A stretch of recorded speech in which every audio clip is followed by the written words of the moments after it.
saw Falcon 9 lift off in a beautifully clear shot there at 4:14 p.m. বাংলাদেশের প্রথম কৃত্রিম উপগ্রহ বঙ্গবন্ধু স্যাটেলাইট ১ এখন মহাকাশে, আরও একটি স্বপ্ন পূরণ বাঙালির।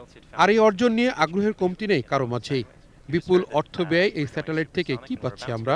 বিশ্লেষকরা বলেছেন এটি যোগাযোগ বা কমিউনিকেশন স্যাটেলাইট হওয়ায় আমূল পরিবর্তন আসবে দেশের ডিজিটাল যোগাযোগ মাধ্যমে। আমাদের স্যাটেলাইট সারা বাংলাদেশকে সেবা দিবে, সব জায়গায় পৌঁছাবে।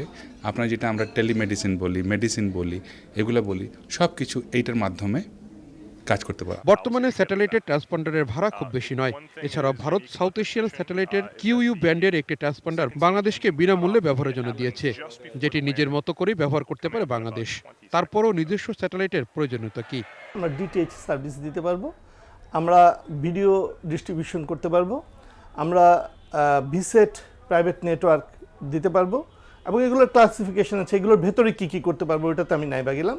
আমি ব্রডব্যান্ড দিতে পারবো, এবং আমি ট্রান্সমিশন ট্রাঙ্ক, হ্যাঁ, যেটা আমি এগুলো আমার কমিউনিকেশন ট্রাঙ্ক যেটা আর কি। আমার এর বাইরে আমার আছে আপনার পয়েন্ট টু পয়েন্ট সার্ভিসের মধ্যে কিছু জিনিস আছে, যেমন আমি ই লার্নিং, টেলিমেডিসিন, ই এগ্রিকালচার, এই কাজগুলো এগুলো দিয়ে করতে পারবো। BS-1 সামরিক খাতেও বাংলাদেশের সক্ষমতা বাড়াবে বহুগুণ। কারণ এতদিন সামরিক গোপনীয়তা এবং দেশের নিরাপত্তার জন্য গুরুত্বপূর্ণ তথ্য আদান প্রদান করতে হতো বিদেশি স্যাটেলাইটের মাধ্যমে। সে নির্ভরতার প্রয়োজনও ফুরালো। মোট 40টা ট্রান্সপন্ডার আছে এই টেলিভিশনে, তার ভিতরে 20টা ট্রান্সপন্ডার আমরা বাংলাদেশের ভিতরের জন্য ব্যবহার করছি। প্রতিরক্ষা দপ্তরকে 2টা ট্রান্সপন্ডার দেওয়া হয়েছে।